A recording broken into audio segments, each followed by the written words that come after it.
Audio Jungle. Audio Jungle. Audio Jungle. Audio Jungle. Rivers and waterways. I just love all of the little moments out on the river, all the little snapshots of life.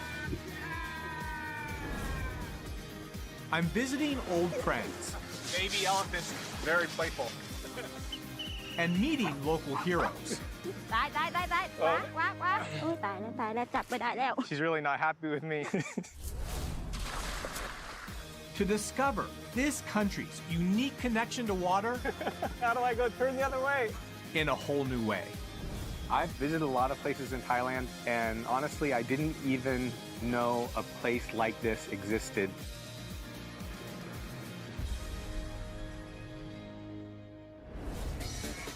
I'm starting my trip at the perfect time.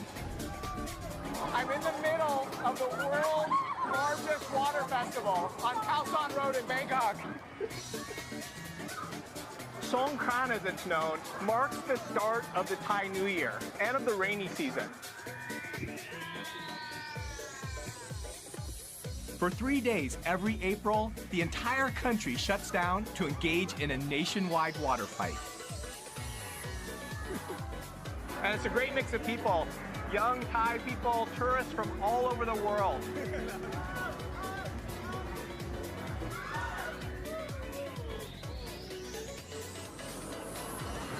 It's easy to see why Songkran is Thailand's most popular festival. I want to go and check out the more traditional side of Songkran to get a better sense of the importance of water to people here in Thailand.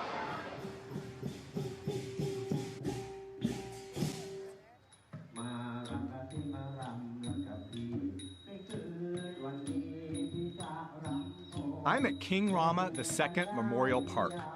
And I'm here because this is where families celebrate a more traditional side of Songkran. This centuries-old festival goes back to the roots of the Thai people. Tied to farming communities, it was a time to give thanks for a good harvest and to mark new beginnings. So this is how I imagine Songkran like 100 years ago. This is a song a rice farmer is singing. He's trying to flirt with a girl that he likes.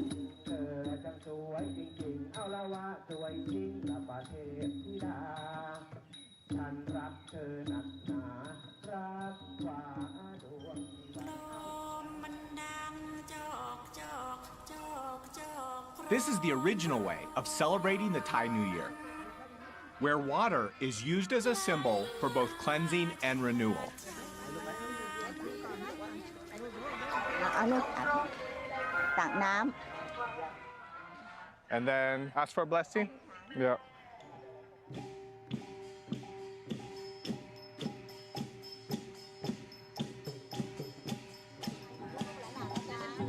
Water is also used to honor one's elders and get their blessings in return.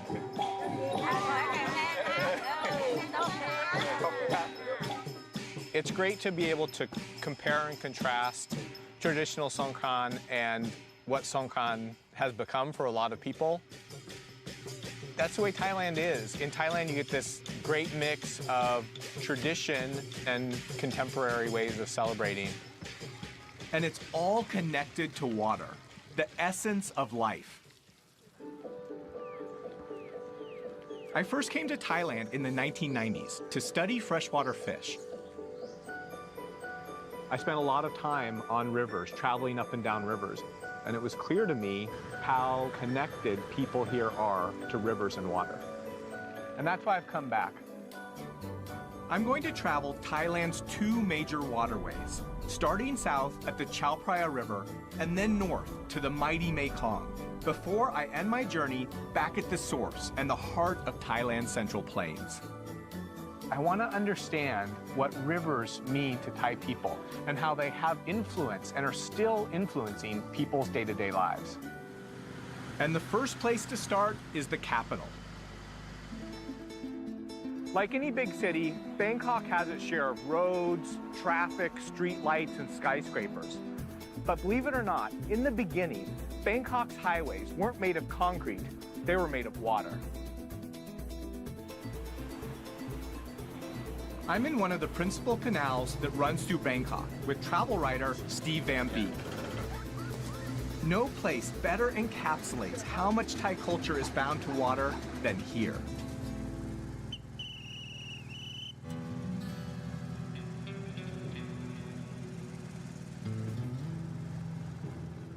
This is the postman? Yeah. Sawadee krap. Can I send a postcard? Yes. Yeah. So just like a normal postman, he has his bag of mail and does a couple miles on the river every day. My friend doesn't live on the river. Is this okay? Yeah. ขอบคุณครับ ขอบคุณครับ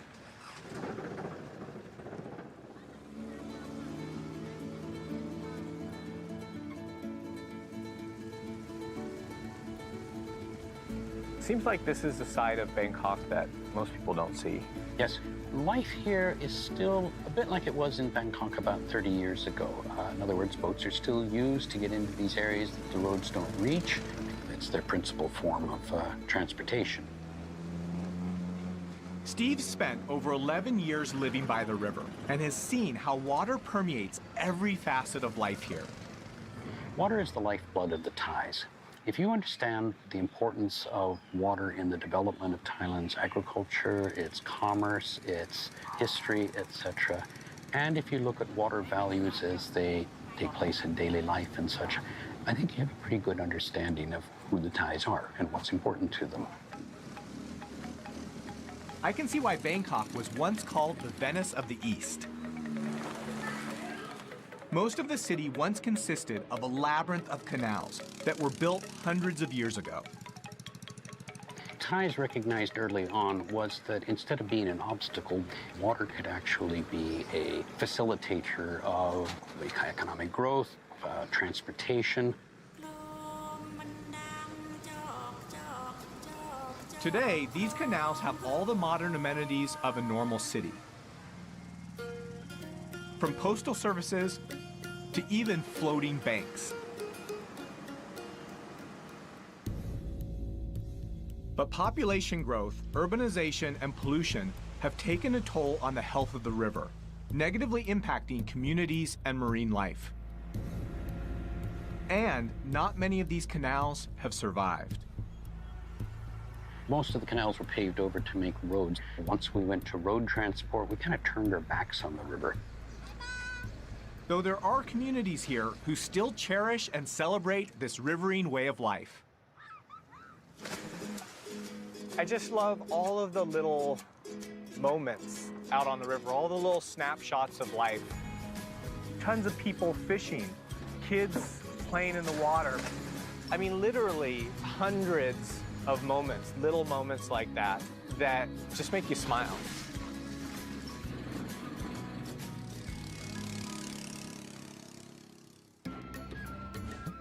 Thailand's waterways aren't just a conduit for transport and trade. The rivers themselves are also a source of sustenance. And even in some of the most inhospitable places, Thais have managed to find ways to harvest from the land. I'm heading southwest to an intersection where the rivers meet the sea. This place is a hot, muddy swampland. And the salt levels in these intertidal zones would kill an ordinary plant in hours. But it's in these mangroves where something remarkable happens. On previous research trips, I've caught everything from giant freshwater stingray to small black-tipped reef sharks right in this region. It's one of the most biologically rich and complex ecosystems on Earth. Over the last 20 years, the local community here has actively been replanting mangrove forests that were once cleared for development. And as the forests has come back, life in this area has come back too. And with the life, people's livelihoods. During high tide, this entire area is underwater. Even so, local people have found some ingenious ways to make use of this piece of real estate. And it all happens at low tide. As the ocean waters recede, they leave behind mudflats that extend far out to the horizon. impossible to cross by boat or on foot. People here use these giant wooden skis or surfboards. The same way that you might use snowshoes to move across the snow, people use these big boards to mud surf, to move across the mud to collect small clams. Clams are a vital source of income for the community here, and an amazing example of how Thais use the river systems both during the dry and the wet season. And I'm gonna find out just how it's done. Okay, let's give this a try. Time to get dirty. So, surfboard in the mud, pail to collect clams. Oh, like that. Okay. Oh, my legs are a little long. Here, Okay. feet here. Just go. Oh. Wait, how do I go turn the other way? โอ้ยเก่งๆขึ้นมาทางนี้ฮะนั่นละใช่ Oh, I thought it was gonna be easy. It's difficult to turn. Watch the professional do it. Oh, there we go. It's like swimming in a big bowl of chocolate pudding. How do you find where the clams are? How do you know? เขาจะมีรูอ่ะมันจะมีหอยมันจะรูแล้วเราจะมองเห็นได้แบบนี้ So I'm just looking for holes, and then where there's a hole, feel down. Oh, got one. I found one.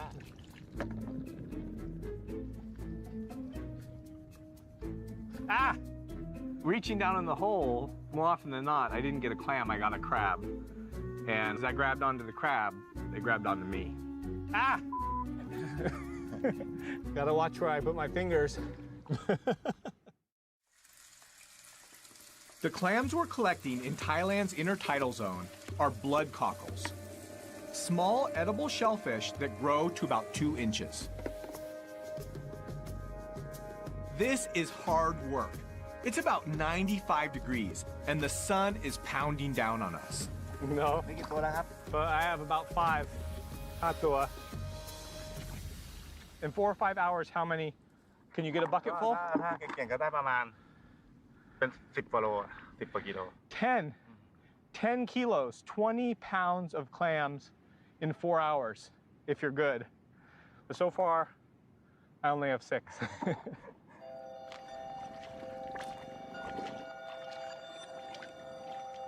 You look at this area, it seems so inhospitable. Just thick mud.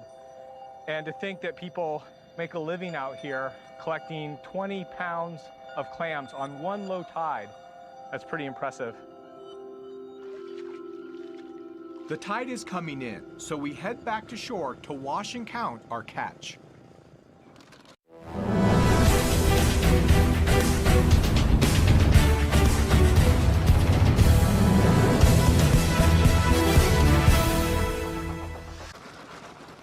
So how much can you sell these for? Lola Taurai Cup? 100 baht. 100 baht. So about 100 baht. So about $3 for 1 kilo. I've only collected half that, $1.50 on the market. But now that my work's done, it's time to cool off. This whole location has become a destination for ecotourists. People that come out, they want to see the stored mangrove. They want to see the monkeys. They want to play in the mud. And even the surfboards, they found a way to use them not only for work, but also to have a good time.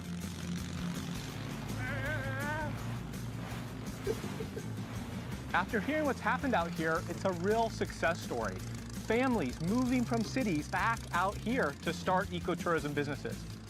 Just goes to show me how resilient these mangrove ecosystems can be if given half a chance.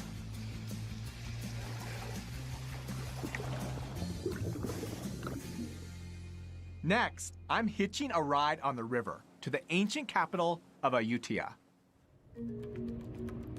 The Chao Phraya is Thailand's principal river system, and it's helped shape Thai civilization. Kingdoms were founded on its shores, and the river connected ancient cities. Royal barges were the equivalent of the horse and carriage for Thai kings. Artisans typically handcrafted these 130-foot-long boats from a single teak tree, adorning them with gold lacquer and glass jewels. Originally built as warships over 7 centuries ago, today they're used in official state ceremonies, and one has even been declared a maritime World Heritage. The river was also the main highway for commerce and trade. For centuries, barges like this have been transporting construction materials like sand and gypsum, and goods like sugar and rice up and down Thailand's rivers. These rivers were the economic superhighways of the pre-20th century, and barges like these helped build the country. I want to find out why these barges are still needed today, so I figured the best way is to jump on board one. เดี๋ยวเอาเรือนี้ออกไปแล้วไปขึ้นตรงกลางน้ำ First thing I saw when I get on the barge is a dog. And I guess he's feeling territorial because I'm on his boat.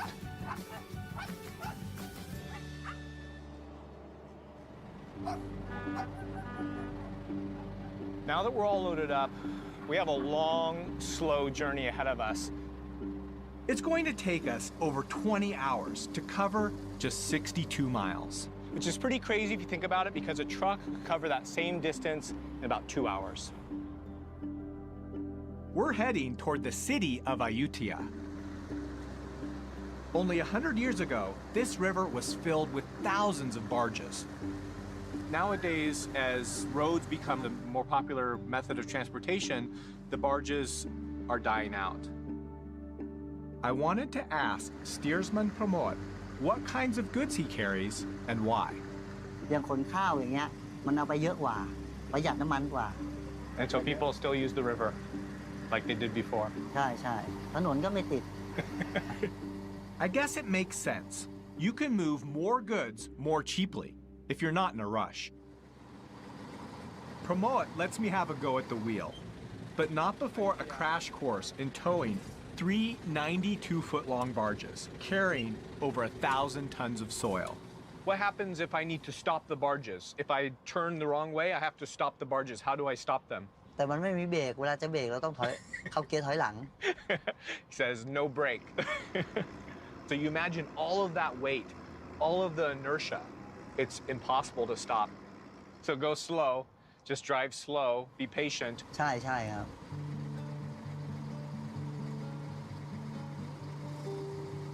How long have you been driving the barge?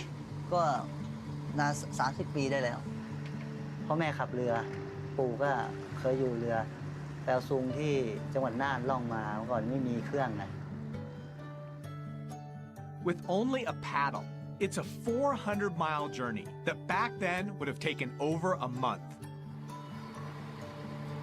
Today, Pramod lives a waterborne life, much like his parents and grandparents did. It's a solitary lifestyle, and he could be the last of his family legacy. ปีนึงจะขึ้นไปบ้านไม่กี่วันหลักไปน้อยกับลูกอ่ะ Is that your daughter? ลูกสาวคนนี้ In the middle. What are your kids doing now? ลูกเรียนหนังสืออยู่ In college? Do you think your children will take over? คิดว่าไม่มาหรอกเขาบอกขับยากไม่อยากขับเขาชอบขับรถมากกว่า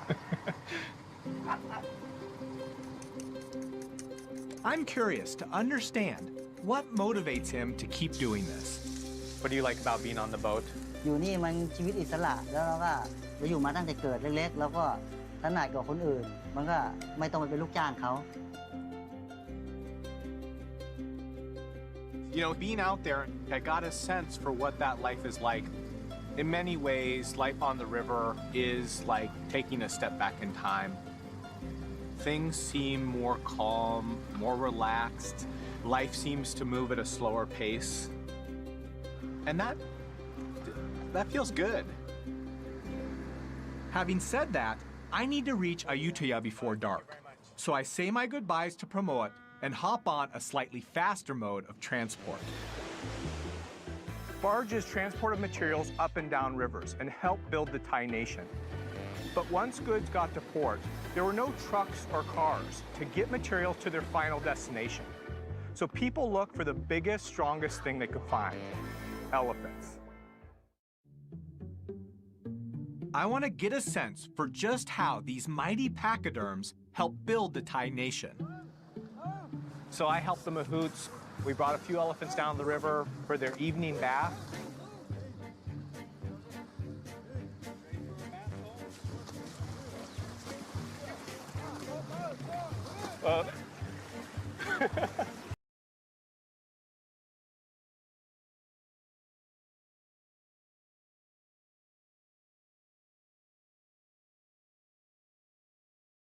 Lower pace, and that feels good. Having said that, I need to reach Ayutthaya before dark. So I say my goodbyes to Pramod and hop on a slightly faster mode of transport. Barges transported materials up and down rivers and helped build the Thai nation. But once goods got to port, there were no trucks or cars to get materials to their final destination. So people looked for the biggest, strongest thing they could find: elephants. I want to get a sense for just how these mighty pachyderms help build the Thai nation. So I helped the mahouts.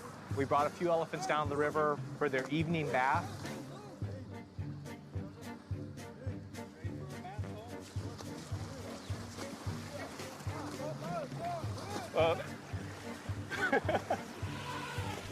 Elephants, they're just these massive, intelligent animals. There's just something about an animal that big and that strong that you have to respect.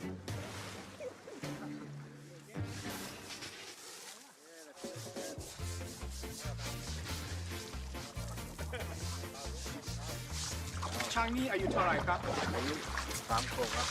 Baby elephants, just like young humans. Very playful. Love the water. Even though we might criticize it now, I can see how these elephants were essential to moving heavy goods. Nothing else in their day could beat them. Northern Thailand, the logs would be cut and elephants would carry them down to the river. The logs would be floated all the way down to Bangkok, a journey that could take up to 5 years. When Thailand banned logging in the late 1980s, the elephants and their mahouts were left without a source of income. And there was a problem until recently in Thailand. The mahouts would take elephants into big cities and keep them up long hours, a lot of times all night, to beg for food from tourists. So the camp that I visited rescued elephants from unhealthy situations and provided them with the food and the care that they need to keep them healthy. Considering there aren't a lot of other alternatives, it's one solution.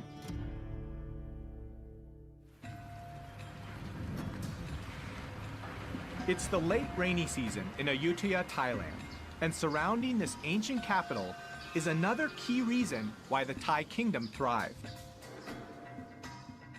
Rice is at the center of life in Thailand. This ancient grain has shaped the history, the culture, and the economy of this country. I'm heading out to the central floodplains to find out how these rice fields provide a seasonal bounty. All of this fertile land around me is part of the Chao Phraya River Basin. And these fields produce enough to feed almost half the Thai population. But it's not just rice you can find in these fields. I met a woman named Mali who offered to show me how to catch fish out of rice fields. Yeah, sounds crazy. Fish in fields. The first step was to catch small frogs. No.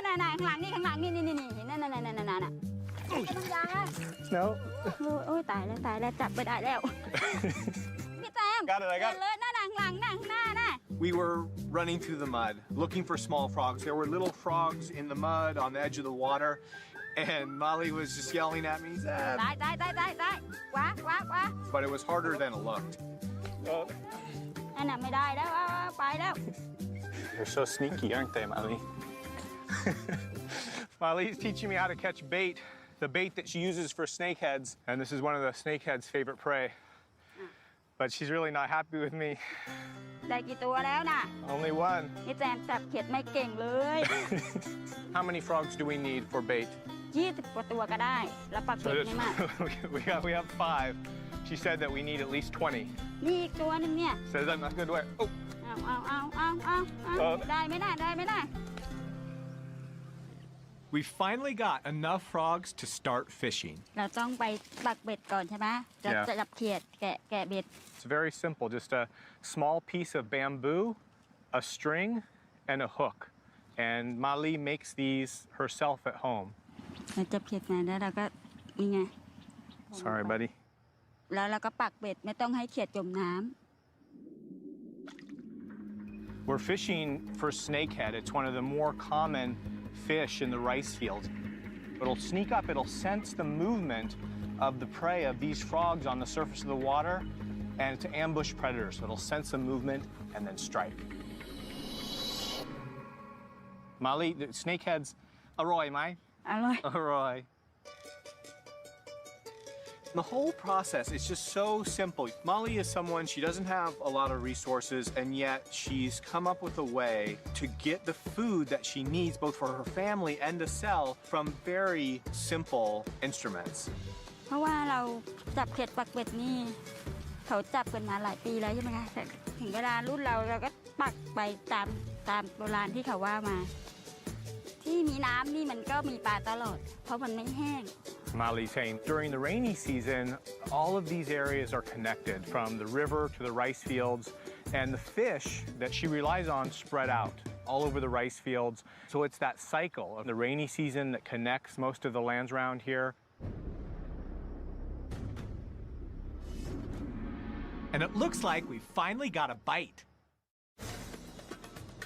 It's amazing to me that we've just hooked a fish in the middle of a rice field in Thailand. ดึงขึ้นมาเลยดึงขึ้นมา Oh, big one. There we go. So look at that. So a striped snakehead. This is one of the most common rice field fish, and this one's over a foot long. Mali says that in a night, she can catch 10, or in a good night, even 20 of these striped snakeheads. Good catch. It's a good one. มีความสุขไหม มีความสุขจ้ะ Look out. In the bag. Go check the other rods. จ้ะ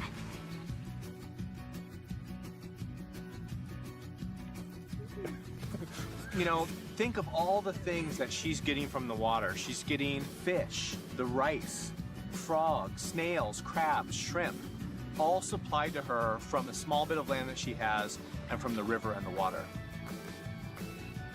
It really goes to show that even floods are turned into something positive here. The abundance and diversity of fresh food from Thailand's rivers has given rise to one of the most famous cuisines in the world. I've asked local resident Rapi Udomrat to show me how some of these wetland ingredients are used by her family. It looks like we have some typical ingredients for Thai food: garlic, shrimp paste, and pepper. Eggplant. This is Basil. basil. We use a lot of chili. Oh. I love eating spicy food, but I don't do so good with it. So, okay, show me what to do. First, you start with pepper, Pepper. chili, Kapla. kaffir lime. Yeah. Smells like Thai food. Yes. Smells good. Are these all the ingredients that you can grow in your garden? Yes. We have a little garden in almost every house. We can find in the backyard. Almost everything. Don't have to pay for. I don't think most people realize, certainly even for me, people living along the water have access to all different kinds of spices, all different kinds of vegetables and fruits, all right there in their backyard. And when families harvest more than they can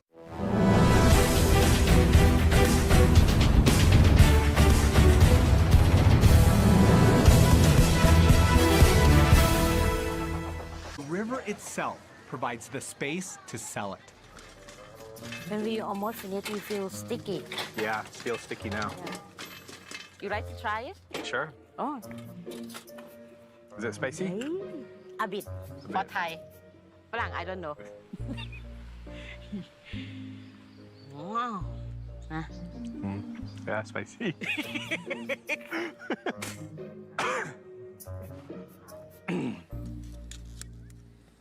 Let's start cooking.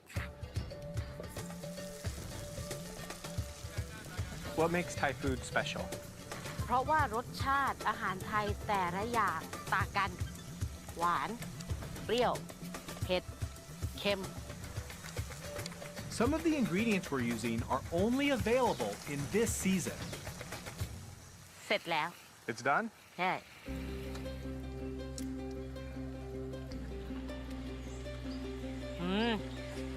Very good, yeah. We're heading out to have our meal on a boat with Rapi's aunt. I want to find out how families here utilize this seasonal bounty. Some curry. Thank you. Were there a lot of fish in the river back then? ปลาเยอะมาก พอน้ำขึ้นมาก็จะมีปลาเล็กๆเราก็จะสามารถจับปลาด้วยมือเปล่ากุ้งแม่น้ำด้วยทานจนเบื่อ She has some great stories about what it was like living on the river when she was younger. There were so many fish and crabs and shrimp that they would get tired of catching them. Too many to eat. There's some simple ingenuity to life here. People harnessing the river, channeling the rice fields, learning how to get food from around their house from the water. It's something that people in cities nowadays, we just don't get to experience. We get most of our food from supermarkets. I would love to live in Thailand. I love the idea of having a place in Thailand on a river somewhere, growing my own fruit and vegetables, raising my own fish or catching my own fish. I'd love to do that someday. It's November and the start of the dry season in Thailand. As the water levels in the river drop, it becomes much harder for people here to make a living planting rice or catching fish. But even as the river recedes, it gives birth to new ways of harvesting from the land. My journey continues on Thailand's other mighty river that planted the seeds of Thai civilization over 4,000 years ago.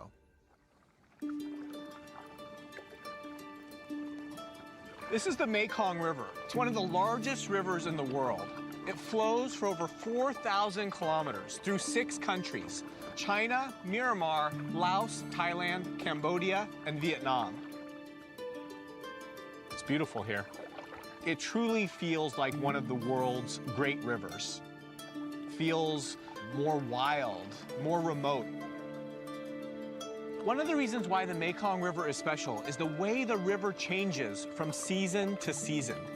In the dry season, there are places along the river where you could almost walk across. In the rainy season, the water level comes up by over 10 meters, flooding huge areas of swampland and forest. I've come here in the dry season to see how people have adapted to the changing cycles of the river. As the water levels drop, the fish catch becomes much smaller. But the Mekong leaves behind rich, fertile soil that sustains locals here throughout the dry season.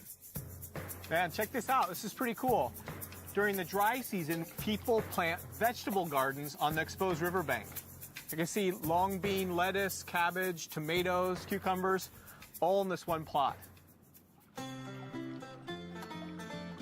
Everywhere I look, I still see fishermen casting their nets. So I join a local fisherman, Lung Son, to find out how even at this time of year, people manage to catch fish. First up, the quintessential cast net. Just like that. It looks easy, but it's complicated. So the idea of a cast net, you sort of twist your body, you throw it out, the net expands into a large circle and then drops in the water and sinks down, trapping whatever fish are below the water. Yeah, but it's going to sink into the river. How do I...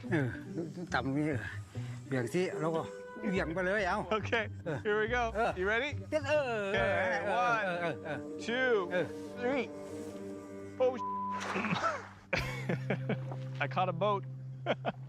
หาอยู่ที่ดีเหวี่ยงได้เนี่ยเก่งเลยยอด Lungson tells me that because the catch is smaller in the dry season, fishermen will hedge their bets and set up a whole bunch of different traps. This is a funnel-shaped trap made with bamboo, and there are some strings inside the trap. When a fish swims into the trap, it rubs up against the string, tripping the trap door and trapping the fish inside. We set the trap to check back on later. Next, Loon Son and I retrieve the gill net he set last night. We'll just move along the net from one end to the other, lifting it up and feeling for fish. I don't feel anything yet. ไม่รู้เป็นหรือเปล่าไง Feel something? Oh, here's a fish. Nice. Check it out. Look at this. Decent sized fish. Oh. Got one. Yeah, you happy? This is good size. Probably 1 kilo, about 2 pounds, 2 or 3 pounds. ใหญ่ไหม ปลานี่ใหญ่ไหม ใหญ่ดิ Yeah, so this is big. This is big for him. Our final stop is back at our fish trap. Let's see what we got. โอ้ยตัวเล็กๆตัวใหญ่ไม่ได้นะได้ปลาตัวหนึ่งตัวเล็กตัวไม่ใหญ่ One fish. One small guy. ถ้าได้มาตัวเล็กนี่ก็คำปลาร้า Oh, so you make fermented fish? So this kind of fish he uses to make a local delicacy around here, fermented fish or fermented fish paste. Lucky me, Lung Son brought along a sample. So this is a jar of fermented fish. This fish here, once it's salted and spiced, it could sit for as long as a year. หอมกินปลาเป็นไหม ช้อนตักดีๆชิมดูดีผมจะชิมให้ดูนะโอ้อร่อยยอดจะอันที่ทิพย์เลยเนี่ยชิมเลยเร็วเนี่ยเค็มไหม มันก็เค็มไม่เกลือ It's a full-bodied taste. It's really salty. มันถ้ามันไม่นานมันก็ไม่เป็นใช่ไหมมันก็คาวเหม็นคาวต้องให้นาน So he's saying that the longer it sits, the better it tastes. So you think about a cheese or a fine wine, and the longer it sits, the more full-bodied it gets. อยากมาอยู่เมืองเชียงคานไหมถ้าอยากอยู่ใช้ชีวิตสบายอยากกินหน่อไม้ก็ขึ้นภูนู่นอยากกินปลาก็ลงโขงแบบสบายแบบพอเพียงแบบว่าพออยู่พอกินแล้วก็พอ It's fascinating to see, at any moment, whether it's the wet or the dry season, people here have learned to make the best of a situation. The Mekong River is the rice bowl of Asia, and I really get the sense that people eat, pray, love, and live with the ebb and flow of the Mekong River. Over the centuries, the Thais have harmonized their lives with the seasons. In recent years, though, dams built upriver have made the flow of water highly unpredictable, disrupting the river's ecology and affecting people's livelihoods. So to make sure that they can survive when times get tough, the Thai Department of Fisheries worked out a solution. I'm heading to the Chiang Rai Fisheries Research Center to find out how they're engineering the nation's huge supply of fish. Inside this pond are tilapia, an African freshwater fish known for its quick growth and plentiful meat. It's probably the most popular cultured fish in Thailand. About 200,000 tons of tilapia are produced in Thailand every year. And the process for breeding them is quite unusual. The breeding program is part of a royal initiative in Thailand. There you go. Tilapia is an easy aquaculture fish, but to maximize their yield, researchers use an extraordinary trick to rear them. Wow. ตัวเมีย ตัวเมียไม่มีไข่ Oh, wow. The female fish, their mouths is filled with eggs. So these fish actually keep the fertilized eggs in their mouth. This is a process that I've never seen before. And so what we're doing is we're removing these young fish from the mouth of the adults as part of the breeding process. So how do we get the eggs out of the mouth? Oh, wow. That's crazy. So just shaking the eggs out of the fish's mouth. Oh, here? Oh, wow. Yeah.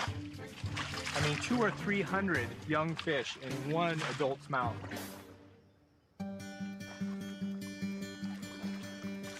The whole point of this process is to collect the young fry and introduce hormones into their feed to change the sex of the fish to male. Male tilapia grow much quicker and larger than females, which equals more fish for farmers to eat or sell. This center is an amazing example of just how much Thai people rely on fish and water. And it's this sense of connection that has led to the call to preserve the country's wild water havens. I'm heading back to the Central Plains to look at a conservation project at the heart of Thailand's river systems.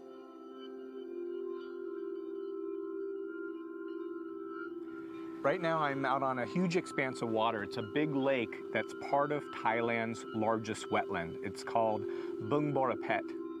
And it's close to where 4 of Thailand's rivers come together to form the Chao Phraya. And historically, this is a location that was used for hunting and fishing, but more recently, it's been protected as a national park.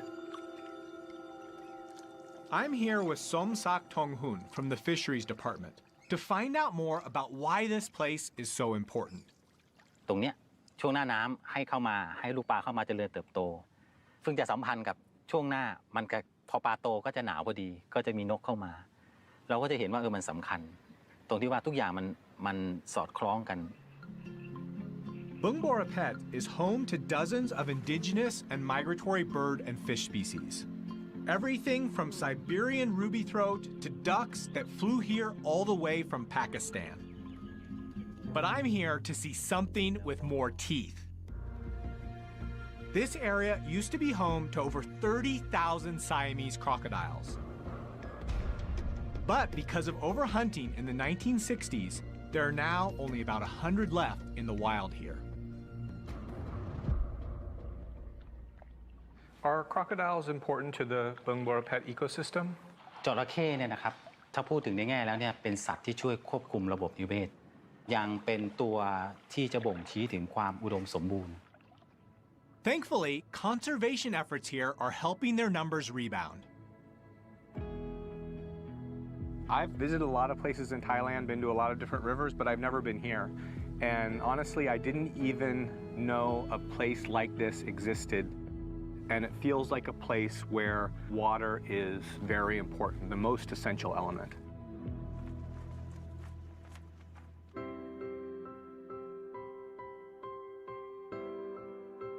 You know, as I travel up and down the river, I feel like each stretch of river captures a different moment in time. And if I put that timeline together, I can see the past, present, and future possibilities for this country. And I've learned the vital role that water and rivers play in the Thai economy, in Thai culture, and religion. Here in Nakhon Sawan, I've seen how people are starting to think about the river in new ways, how important it is, and taking steps to protect their national